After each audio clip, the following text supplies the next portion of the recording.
चलिए आज आपको अपनी सैलरी बताता हूं मैं, कंधे पे 2 स्ट्राइप लगाकर कितनी सैलरी मिल जाती है। लेकिन उससे पहले ना घमंड तोड़ा जाएगा। उन लोगों का घमंड जो दौलत का दिखाते हैं, शोहरत का दिखाते हैं, ताकत का दिखाते हैं। मेरी बात को ध्यान से सुनिएगा। हो सकता है अगर आपने समझदारी से और दिल से वीडियो सुनी तो मुझे कहने की जरूरत नहीं पड़ेगी कि इस वीडियो को दूसरों तक पहुंचाना चाहिए।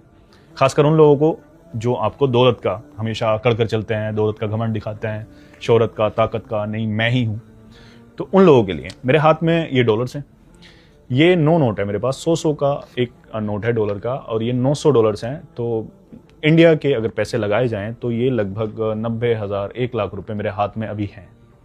मेरे हैं, बिल्कुल मेरे हैं, मैंने कमाए हैं, मेरी मेहनत है। मतलब ऐसे सैलरी हमें नहीं मिलती है, लेकिन हम एडवांस में ले सकते हैं ऑन बोर्ड, क्योंकि हमें अगर कहीं जाना है घूमने के लिए तो शॉपिंग कर लेते हैं, खर्च कर लेते हैं अपने ऊपर, तो ये हम कैश एडवांस ले लेते हैं। लेकिन कैश एडवांस हो या अकाउंट में जा रहा हो, सारा है मेरी मेहनत का, मेरा पैसा है। जो मैंने गाड़ी खरीदी है वो भी मेरी है, जो घर मैंने बनाया वो भी मेरा है, क्योंकि मैंने मेहनत की है ना।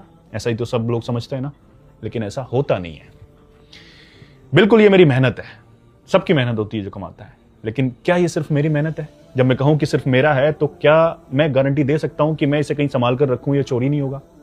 मैं गारंटी दे सकता हूं कि मैं इसे संभाल कर रखूं और कल मेरे साथ कोई ऐसी बीमारी नहीं होगी जिसमें ये खर्च ना हो जाए? मैं गारंटी दे सकता हूं कि ये कोई ऐसा हादसा नहीं होगा कि इसमें ये तो ये इससे कई गुना ज्यादा खर्च ना हो जाए? नहीं दे सकता ना। तो फिर ये मेरा कैसे हुआ? वो गाड़ी जिसमें मैं रोज चलता हूं, गारंटी दे सकता हूं कि सही सलामत चल जाएगी, रोड पे कुछ होगा नहीं? वो घर क्या वो हमेशा रह लेगा? नहीं ना। तो इसमें हमारी मेहनत के साथ साथ उस रब की रहमत होती है, तो उसकी अमानत है ये, उसका शुक्र अदा करो। और दूसरी बात, शुक्र अदा कैसे करोगे? उसकी अमानत आपके पास है। अब वो इम्तिहान मिलेगा। कैसे इम्तिहान? कि तुम अकड़ तो नहीं रहे हो उस गाड़ी में बैठकर जो मैंने तुम्हें दी है, तो अकड़ रहे हो नहीं मेरी है, अकड़ कर चल रहे हो। उन जूतों को, महंगे महंगे जूतों को पहनकर तुम्हारी चाल ही बदल जा रही है। या फिर किसी बंदे को, कोई भूखा अगर तुम्हारे घर के सामने आ रहा है और तुम्हारे पास इतना है कि तुम खा तो रहे हो, स्टोर भी करके रख रहे हो, तो तुम उस भूखे को कितना दे रहे हो? उसकी अमानत है ना। लेकिन हमने तो माना हुआ सारा कुछ हमारा है। मैं आ गया, और जब मैं आ जाता है तो अकड़ आती है।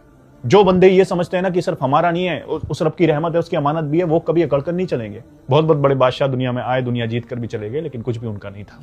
सारी अमानत थी। उन्होंने किस तरह से खर्च किया, कैसे गरीबों की मदद की, गरीबों को लूटा, उनके हक मारे, या फिर किसी को हक दिए, या फिर किसी के सहारा बने, सब आप पर डिपेंड कर रहा है। सारी चीज अमानत है हमारे पास। ये बात जरूर है कि ये मेरा हो या ना हो, लेकिन अगर मैंने किसी जरूरतमंद पर खर्च कर दिया, किसी ऐसी जगह खर्च कर दिया कि हाँ वो नेकी में लिखा गया, तो वो जरूर मेरा हो जाएगा, इसकी गारंटी है। प्लीज घमंड करना छोड़ दीजिए। हमारे पास जो भी कुछ है, हमारी मेहनत तो है, लेकिन उसकी रहमत भी है। इस बात को कभी मत भूलिए। हमेशा शुक्र अदा करिए, और जिस तरह से भी काम आ सकते हैं आते रहिए। आई होप ये तो समझ आ गया होगा। अब ये अमानत मुझे कितनी मिलती है, मैंने वादा किया था वीडियो के शुरू में बताऊंगा। तो ये जितने भी मेरे पास हैं, लगभग इससे थोड़ा बहुत ज्यादा 1 हफ्ते मिल जाता है। बाकी आप हिसाब लगा लीजिए।